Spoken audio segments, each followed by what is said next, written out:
Shalom, everyone. It's good to see you. We're back here for episode 4, Daniel chapter 3. So, again, I'm a teacher. So, again, we're not going to follow Daniel right away. I want to give you some previous information. I want you to turn in your Bibles to the book of 2 Kings. 2 Kings. And you're going to go to chapter number 20. I'll give you a lot of information around it, but I want you to understand where all the gold came from that we're going to be dealing with tonight. In chapter 20, Hezekiah has just invited the ambassador from Babylonia over to visit because the king of Babylonia at that time, Baladan, had sent him a letter. And the letter congratulated him and spoke kindly of his God. And so he invited the ambassador in. Well, it's not just a meal that Hezekiah gave this ambassador, but he gave him a tour. And if you look at verse number 15 in chapter 20, you will see that it says, and he said, "What did they say, or what did they see in your house?" Hezekiah said, "They saw everything in my house. There was nothing that I did not show them in my treasuries." In my treasuries. Not only his house, he showed them God's house. And he showed them the treasuries in God's house. Now, the treasuries in God's house had just recently filled up, meaning we're going to have to go back again even further. And I want to go back to the days of Sennacherib. Sennacherib was the king of Assyria. Sennacherib had a mighty, mighty army. In fact, his army was huge. In fact, many would compare it to the army of Gog and Magog. And they would tell you that this actually could have been, had Hezekiah done the right things, this could have been the day that the world to come would have come, because Hezekiah would have been declared the Messiah. But that didn't happen. So we're going to have to continue life as it is. But excuse me, Sennacherib had problems with two nations, the Jewish nation and Babylon. Baladan and the Chaldeans had fought continuous wars with the Assyrians. The Assyrians have even destroyed many of the cities, but it still didn't help. The Babylonians and the Chaldeans continued to fight. In fact, they enlisted Israel into the fight, and Israel quit paying tribute. Sennacherib, when we see him in the book of Kings, this is his second siege on the city of Jerusalem. He had sieged the city approximately 14 years earlier, at which time he took all the gold that was in the temple, or in Hezekiah's palace, and they even took the gold off the doors of the temple in order to meet his demands for a tariff. And that would continue every year until finally he said enough was enough, and that's when he decided to join the rebellion. At that point, Sennacherib gathered his army to attack. Now, I've only found one place in my readings that I can actually say gave me some understanding of how large an army he actually had. Now, we'll know that at the end, 285,000 Assyrian soldiers will die. But he had more than the Assyrian army. He had the armies of Media Persia. He had all of the armies to the north of him, all the way through Turkey. The size of his army, according to one story, was 45,000 princes on gold and silver chariots, 80,000 knights, 60,000 swordsmen, 2,500,000 cavalry troops, and foot soldiers. Can you imagine the size of his army? He took his army into Israel, and he began through Judah because the northern kingdom had already been demolished. There was no longer a northern kingdom, and the people in the north had already been banished. He began to annihilate all the cities surrounding Jerusalem. The last city that he would take would be the city of Lachish, and then he would come to Jerusalem. During that time, he would slaughter hundreds of thousands of people. He took 200,000 into captivity, according to the records. He was not a nice man. After finishing at Lachish, he brought his army down to Israel, or to Jerusalem, and he set them on three sides of the city, and they began to prepare the siege of the city. But he wasn't satisfied with just sieging the city this time. He wanted to destroy it. That was his goal. Well, the same period of time, Hezekiah, remember the story? Hezekiah was visited by Isaiah. Remember, Isaiah came to him because of the fact that, well, he refused to marry. He understood that if he married, his son would become the most evil king in the kingdom, or its ever history.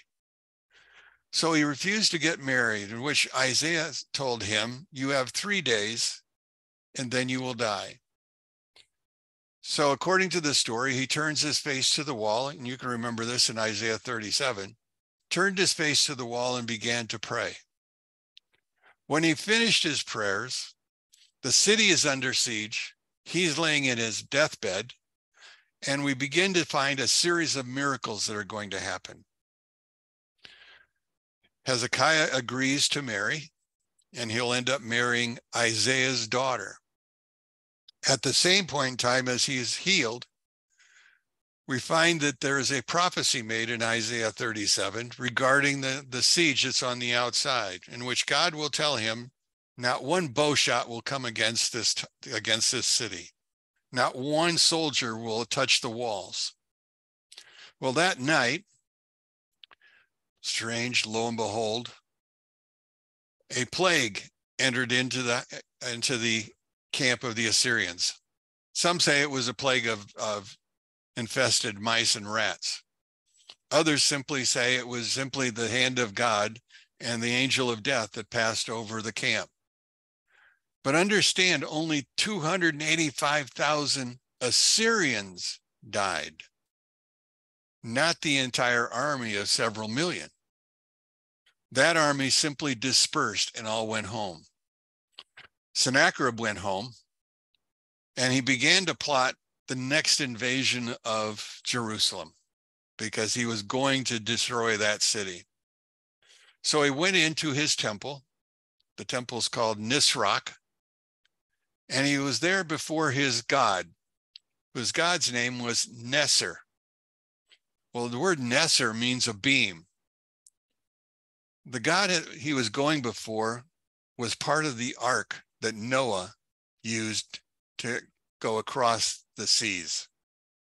And it had now ended up in his place, and it became a shrine in which it became a god.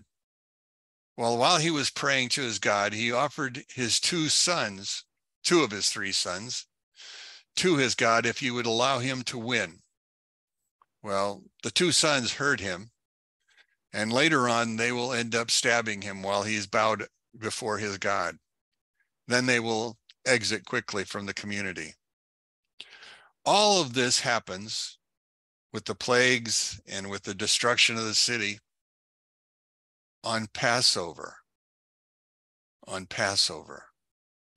Two great events happened on Passover. The first one was in Egypt, and this is the second great one. Now, after all of this is said and done, the whole miracle had reached the ears of our king from Babylonia. And one of the things that happened in that discussions was a letter was sent. Now, he sent it by his personal scribe. His scribe's name was Nebuchadnezzar. Nebuchadnezzar inherited the kingdom not because he was related to anybody, but through intrigue. He eliminated the other heirs and he became king. But before he did that, he wrote the letter in which he told the king, you need to be more positive in the letter. And so he rewrote the letter. God found favor in Nebuchadnezzar from that writing. And so Nebuchadnezzar will eventually become the king. So now we have the story of Nebuchadnezzar, but we also have the Sennacherib story. Remember, the treasuries were emptied by Sennacherib during the first. Now, how did he refill all those treasuries in such a short period of time? Well, the answer was Sennacherib's men left everything and went home. The booty in the city became unbelievable. Now, this is on top of what was already going on in Israel, because you see, in Israel at that time, it was considered the golden age. Why was it the golden age if they're under persecution? Because Hezekiah made every man, woman, and child to learn the Torah, to learn the 613 laws. In fact, they became so enthusiastic over learning the 613 laws, many of them barely made an income because they chose to study instead of work, and only worked when they needed the money in order to supply food for their house. Imagine that. So now we find that the city is now filled with gold. Nebuchadnezzar now comes and raids the city, and he besieges the city, but he does not destroy the city with that first attack. You see, Nebuchadnezzar was afraid of God. In fact, he wouldn't even go on this first invasion. He sent his generals, and he went to Turkey to gather more land. So when they arrived, there was an agreement made with Jehoiakim, who is now king. And Jehoiakim gave them gold and silver and 10,000 of their brightest. And that was Daniel's group. Now we've gone through the period in time that we're talking about. We've gone through the idea of the idol, or at least gone through the statue, the image. Now here in this next chapter, we're going to find out some other interesting things. And again, it's not complete. There's things that are kind of missing, but we'll get into that as we go along. So I want you to turn to Daniel, and I want you to look at chapter 3. And we will stop at the end of the first verse because we need to understand something else geographically. First off, it says the king Nebuchadnezzar made a statue of gold. Its height was 60 cubits, which would be about 90 feet. Its width would be 6 cubits, or about 9 feet. So imagine this structure, 90 feet tall and only 9 feet wide. Problem: the statue is not stationary, not safe, because you remember, where are they? They're on sand. They're in the valley. And so what will have to happen is that they're going to have to use a platform underneath it. Well, we know that the entire statue is gold. So the next question comes, what's the platform going to look like? And for Nebuchadnezzar, his idol only needed one thing: more gold. So what was it built with? All the gold that he had brought back from the invasion with Jehoiakim. That became the gold used for the platform. Now, it also goes on to say at this point, he stood it in the plain of Dura. Well, the word Dura means plain, but Dura is also another location that should give us some information, because you see, it goes back to the book of Genesis. The Tower of Babel was built in the plain of Dura. So what we're looking at then is an object that is built in a place near where the Tower of Babel stood. So we're getting some context for where this is all happening. Before we go,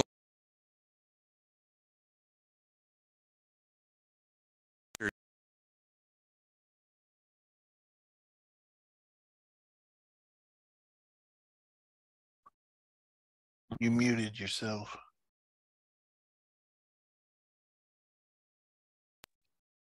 there I go. Thank you. Chapter 37, I want you to look at verse 1. The hand of Hashem was upon me. It took me out by my spirit of Hashem and set me down in the midst of the valley. According to the rabbis and the sages, the valley that he put him down into was Dura. We're going to have two events going on simultaneously in that same valley. We're going to have the event that's occurring with the statue, and we'll have the event that's occurring with Ezekiel. Both will happen at the same time.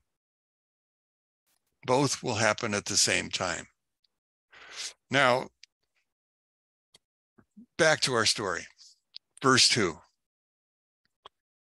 Then the king Nebuchadnezzar assembled, and there's a list of all of the different offices, and my Bible doesn't it creates its own list of names because nobody really knows some of the names that are there.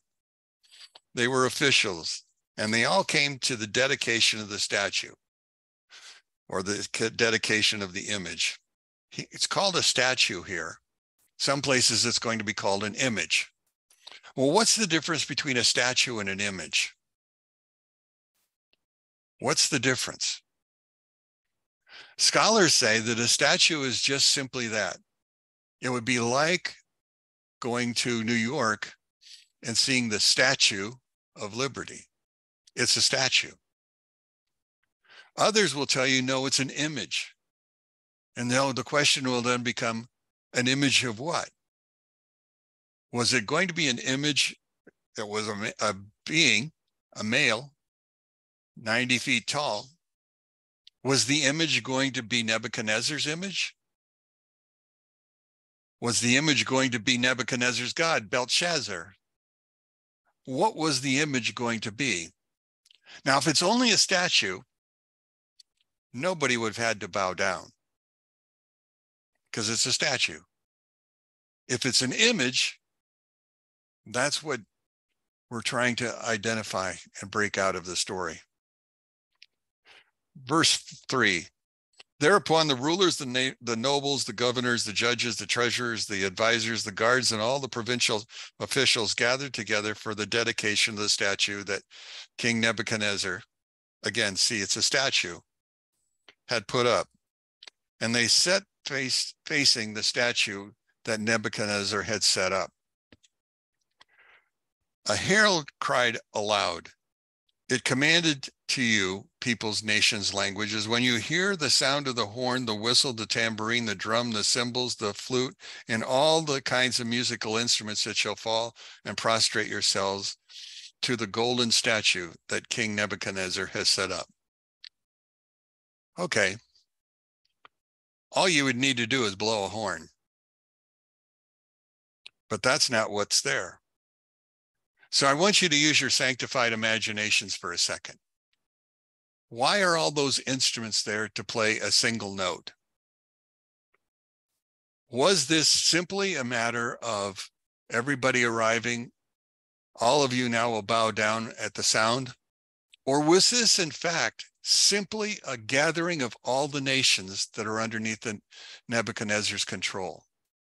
And was it more like a dinner, a celebration? Because many would have come for the unveiling of a statue. Is that what was actually going on? Or was it simply about one note and everybody was standing there?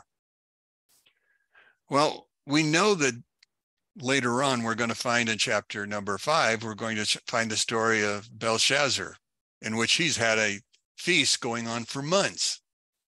So feasts are not uncommon. Celebrations were not uncommon. This, I think, originally was to be a celebration.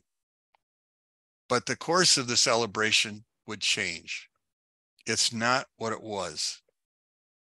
That's when it became an image. If you look at verse number 7, therefore, as soon as all the peoples heard the sound of the horn, the whistle, the tambourine, the drum, the cymbals, and all the musical instruments, all the people, the nations, and the languages fell and prostrated themselves to the golden statue that King Nebuchadnezzar had set up. Thereupon, at that very time, some Chaldean men came forth and defamed the Jews. Okay. How did the Chaldean men know that the three had not bowed down? The word for defame is also the word that we would use for to speak about somebody else behind their back. In other words, there may have been truth. All they knew is the fact that the rumor had it that these guys didn't bow down. It was the rumor that they had. They were right. In fact, the three men will actually agree to that. But in the beginning, nobody saw it. Nobody understood what was going on. But all of a sudden, everybody was to bow. Now, there's parts of the story that are not here. First off, where's Daniel? Why wasn't Daniel there? Isn't that what this book is about? Well, again, suppositions. Some would tell us that he was there. But remember, how did Nebuchadnezzar look at Daniel? When he saw Daniel, he saw what? A god. Should a god have to bow to another god? That was the simple question. Others say, no, he wouldn't have been there, because even so, he would have had to have been on the dais, and obviously Nebuchadnezzar would have had to deal with that. Some say that Nebuchadnezzar had actually sent him out of town. Different places all around. Nobody knows for certain where it was that he actually went to. Some said it was Tiberias along the Sea of Galilee, that he was organizing some sort of water and doing those kinds of things. And that later, that's where Shadrach, Meshach, and Abednego, our three Jews, will end up. But nobody's certain. But now we have to also remember, these three didn't bow down, but the question is, why didn't they bow down? What were they missing? What were they missing? Now, if we look at verse 9, we'll keep reading and then see if that'll help us out. They explained and said to King Nebuchadnezzar, may the king live forever. O king, issue a decree that every person who hears the sound of the horn, the whistle, the tambourine, the drum, the cymbals, the flute, and all the musical instruments fall and prostrate himself to the golden statue. Wait a second. Who decided that everybody had to bow to the statue? Was it Nebuchadnezzar? Or was it these Chaldeans? What brought them to that point? And whoever does not bow and prostrate himself is to be thrown into the fiery burning furnace. There are Jewish men whom you have appointed over the affairs of the province of Babylon, Shadrach, Meshach, and Abednego. These men have not accepted your decree upon themselves. Now the question is, was it his decree, or was it a decree that came about because of the Chaldeans? O king, your God, they do not worship. But again, interesting enough, every god was acceptable in Babylon, just like every god would be acceptable in Medo-Persia, the next kingdom. So this is something that's going to be specially placed upon this image that all of a sudden now has become a lightning rod for obedience and disobedience. And notice the last part. And to the golden statue that you have set up, They do not prostrate themselves. Okay, we have reached the point then. We haven't found our answers to some of the questions that are coming up. One, how did they know that they were going to have to bow to this? How did they know that? One thing we're going to have to understand is that in the Bible, there is no such thing as chronological order. The men first came to King Nebuchadnezzar and created the need for this particular thing to happen. The same thing is going to happen later on when Daniel finds himself in a situation of praying in his room. You remember that? But let's go back to where we're at. We're in the plain of Dura. What also was in the plain of Dura? That was this Tower of Babel. If we go all the way back to the book of Genesis, there was another incident very similar to this, in which the king wanted everyone to receive him as a god. But there was one man who would not accept that. Do you remember who that was? Abraham. Abraham refused to bow to the god of Nimrod. Time out. What was the punishment that was given to Abraham at that point in time? What was his punishment? The fiery furnace. The fiery furnace. Are we reliving a story that's already happened? Is that where we're going with this? Now think about this for a second. We now have 3 Hebrew kids who understand that there's going to be this move. How are they going to deal with that? What are they going to do? Well, the first thing that they do, since they're not prophets, they go to their teacher, for lack of a better word. Who was their teacher? Daniel. And Daniel tells them what? Go find Ezekiel. So the 3 march off out into the river area along the deltas, and they find Elijah or Ezekiel. And at that point in time, what happens next? Ezekiel, we need help. This is what's going to happen. What should we do? What should we do? Ezekiel hears their story. He walks into a corner and he begins to pray. He comes back to them and says, it's up to you, but if I were you, I would run. I wouldn't stay. And if you do stay and you do get caught, God will not protect you. So it's not like the Abraham story, but it will be. Because God simply said that, but that was not what he would intend to do, because we know he changed his mind.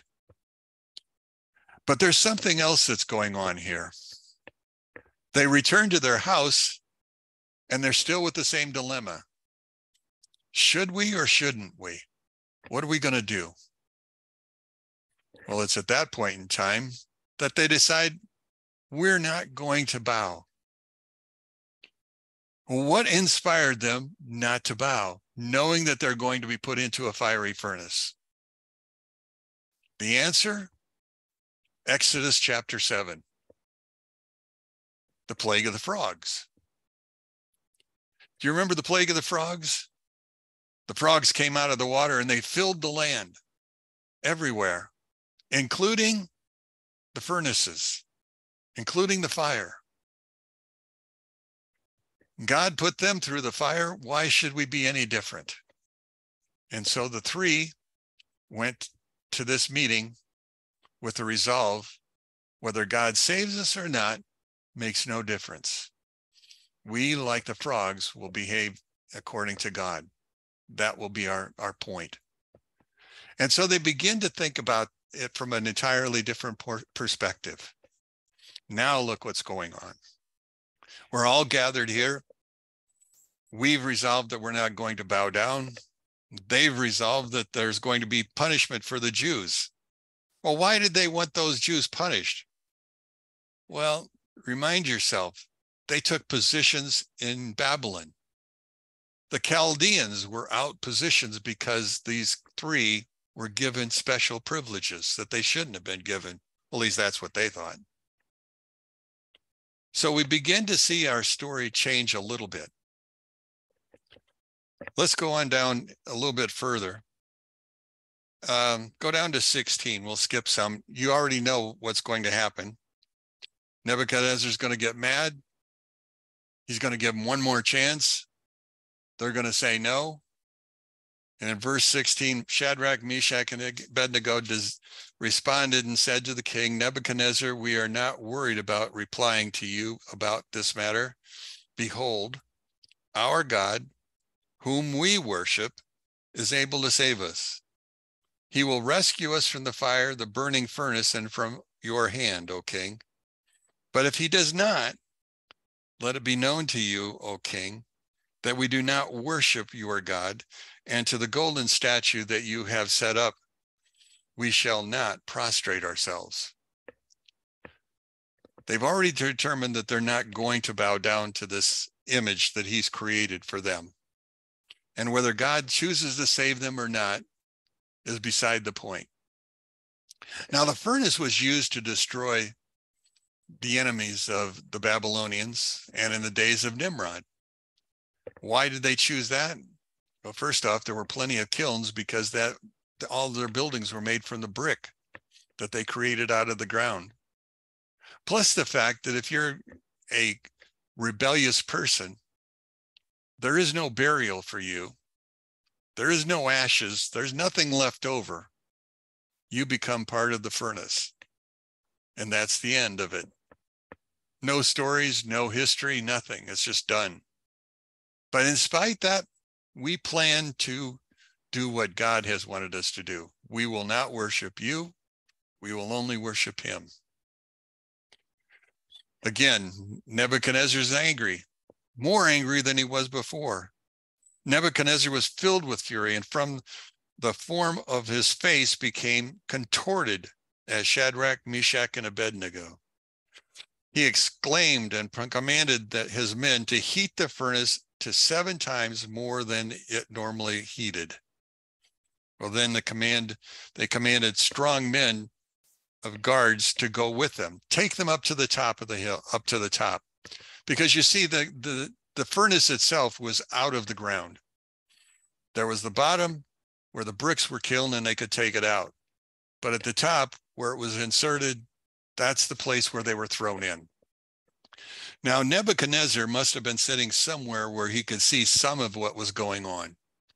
We're not sure how that looked, but we know that he actually saw something, or at least he said he saw something.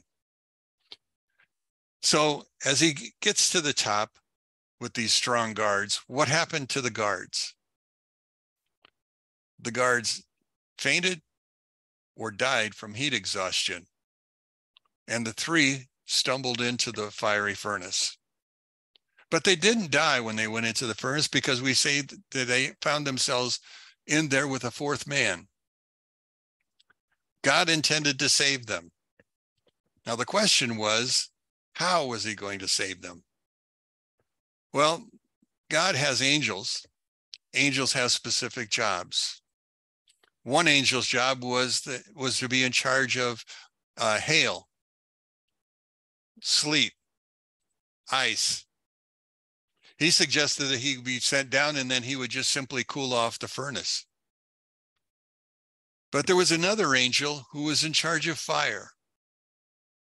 That angel said, why should we do that? That takes away from the miracle. Let me go down. I will cool the inside of the furnace, but I will heat the outside. Even hotter than it already was. And it was 7 times hotter than necessary. And so that's what happened. Oh, by the way, that angel's name was Gabriel. Gabriel was the angel. So Gabriel goes down into the furnace and he walks with them within the furnace. Now, as they're walking around in the furnace, what's going on the outside is it's becoming hotter and hotter. According to the Midrashic writings, even Nebuchadnezzar is burned by the heat of that fire. He will now display scars after it's all said and done. The apparent change will not be inside the furnace, it'll be outside. When it's all said and done, according to this, 4 nations actually are destroyed. Well, actually not 4 nations, but the leaders from 4 of those nations are destroyed along with it. The fire is so hot that is burning them in and on the outside of the fire, not just what's going on inside. Quite a miracle. Now, at the same point in time, while this is all going on, something else begins to happen. You see, a wind begins to blow. The wind becomes so strong that it knocks the statue over. 90 feet tall, 9 feet wide, with a huge platform underneath it, but the wind was strong enough to knock it over. And then the question comes, why did the wind knock it over? But we have to remember what else was going on in the Valley of Dura that night. Ezekiel chapter 37. A wind was blowing in that valley. And what was happening by that wind? The bones were beginning to gather. All of a sudden, we created human beings. Now, some would say that that's just a story that goes along with it. It's not true. But I wonder. Remember, Ezekiel went there by a dream, a vision. In fact, it grabbed him by the hair and pulled him there. So we've got all of these things going on in the same valley, the Valley of Dura. That's what's happening in this particular valley. Now, as the story goes on, as we read further, I want you to go down to verse number 26. Seeing that the 4 men are now loose and running around, it says, then Nebuchadnezzar approached the opening of the fiery burning furnace. He exclaimed and said, Shadrach, Meshach, and Abednego, servants of the supreme God, step out and come here. Step out of this furnace and come here. Thereupon Shadrach, Meshach, and Abednego stepped out of the fire. The satraps, the nobles, all of those that were assembled around, whose bodies the fire had no effect on them, their hair was not singed at all, and whose cloaks were unaltered, and who had not absorbed the smell. But not could be said the same for those that were around that fiery furnace. They had been singed, they had been burned, their clothes had been tattered because of what's going on. So Nebuchadnezzar explained and said, blessed is the God of Shadrach, Meshach, and Abednego. Blessed is the God. What's going on in his being is a change that's coming in him. It's not an immediate change, but it's the beginnings of an inkling. We're never told whatever happened to Nebuchadnezzar. How did he die? Many of the writings suggested that he died of natural causes, that he died in peace and comfort. That was how he died. Not what we would have normally thought of from somebody who was as evil as he was in the very beginnings of this whole story. As you go through the reading, I want you to go over to verse number 31. From King Nebuchadnezzar to all the peoples, nations, and languages that dwelt throughout the earth, may your peace be abundant. It behooves me to let the sign or signs and the wonders that the supreme God has performed for me. How great are his signs and how mighty are his wonders. His kingdom is an everlasting kingdom, and his dominion is for all generations. Sign or signs? Sign or signs? Oh, by the way, this is written in the first person. But remember, the verses before it are written in the third person. You see, there's going to be a change, and according to the rabbis and the sages, the commentators, this should really be attached to chapter 4, because this is what was the result of the signs that are going to be given. But understand, first off, the 3 did not die in the furnace. They were protected. Not only were they protected, but there was a strong wind which took out the statue. There was also the idea of everything going on. Oh, by the way, I forgot one thing. When did all this happen? Rosh Hashanah. This happened on Tishri 1. When did Ezekiel 37 supposedly occur? Rosh Hashanah, Tishri 1. The events of Ezekiel and the events of Daniel, because Daniel and Ezekiel were both taken at the same time by Nebuchadnezzar's men. Daniel was put into the capital city, while Ezekiel had to live down along the river, which we talked about in going along with Psalm 137. God is in control of all things. Nothing is outside his hand. Nebuchadnezzar thought that he was invincible because God was in heaven and he was on earth. How many people think they can get away with whatever they want to get away with because God isn't here? He's only in heaven. That's the story that the Jewish people would like you to understand. God is not just in heaven. God is everywhere. I think I gave you enough to think about. Pretty sure I did. So I'm going to let it go at that. We've gone 45 minutes. Does anybody have any thoughts? I know Mike's reading my commentary, Ezekiel or Daniel, which I have got. That was the first commentary that I ever got. It came by way of ArtScroll. In fact, that's the first ArtScroll book commentary that ArtScroll made. He made it originally for Jewish people who didn't know their culture and heritage. What he's found out, or what ArtScroll has found out, is more Gentiles have read their books, than Jews. We're more curious, I guess. But anyway, it's a very good book. And like I said, much of what I taught came from there. The rest of it that I'm teaching you came from this. This is called the Sanhedrin. This is one of the books of the Talmud. If you go to section 94b, you'll find the story in here. It won't be that easy to find because it's broken up into sections. The Talmud is not meant to be read by everybody. In fact, the first book I got regarding the Talmud to help me learn is called Swimming in the Sea of the Talmud. In other words, if you can swim in the sea, you don't drown.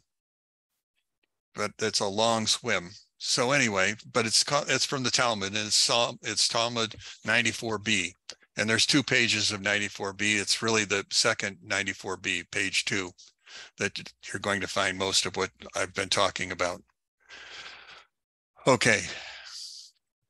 I keep saying I'm done. I'm done. Anybody have any thoughts? Questions? Yeah. I read the lesson that you sent for Daniel. Oops, dropped my iPad.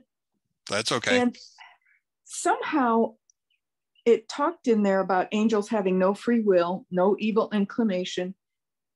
Yet I'm remembering the story that I heard about some angels saying, excuse me, all these people that you created are a pitiful mess. Why did you make them? We could do better. So they went down to earth and they tried to do better. In my world, that sounds like free will, and it sounds like evil inclination. So I don't understand. Well, welcome to the club. The best I can tell you is Bobby probably has a better answer because he's your brother and he's been telling you all the right answers for all your life. But anyway, this is what I'm understanding. The angels, when they were in heaven, expressed their opinion. When they came down, according to, well, first off, angels don't have bodies. Angelic beings are made of an entirely different element than that. They're made of energy. There are different kinds of energy, 10 different kinds if you follow the Jews, but they're made out of energy. In order for the angels to come down, the angels have to change and put on physical form. They have to go from what we would call the world of formation. What am I thinking? This world of formation. Okay, I can get it in English, can't think of it. Yeah. Thank you. So anyway, they go from the world of formation to Asya. In that transfer, they then pick up human form. What did God do when he gave them their human form? He gave them also all the physical characteristics, good and evil. What happens with any creature that has to deal with good and evil? Not many choices. God will use every angel in some certain way. When we get to talking about one angel for every blade of grass, that angel is to cause the blade of grass to grow. One angel for every planet and star. Imagine how many that is. We're going to read Psalm 148, in which it says God gave every angel, every star, a name. What kind of name would he give it? He would give it a name to announce what it was responsible for doing. Someday, I think I'm going to get a new name. My new name is going to represent my responsibility, my mission, what I'm going to do, what I'm going to be. Because you see, in the world to come, I don't think we're done.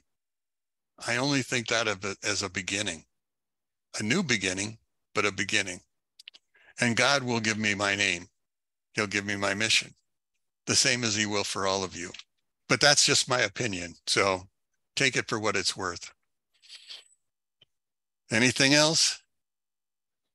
Well, that helped. It surprised me when I read that it was Gabriel that went down there, because I was thinking he was the one that announced, okay, Joseph and Mary, go and secure yourself away from this problem. I thought of him like an announcer. So it was surprising to me. He had a mission. Every angel has a mission. Some angels will have multiple missions, but for each mission, their name will be changed to match the mission that they're going to be on. That will be the difference. So again, Gabriel speaks of fire, i.e., that's where it came from. Anything else? Comments?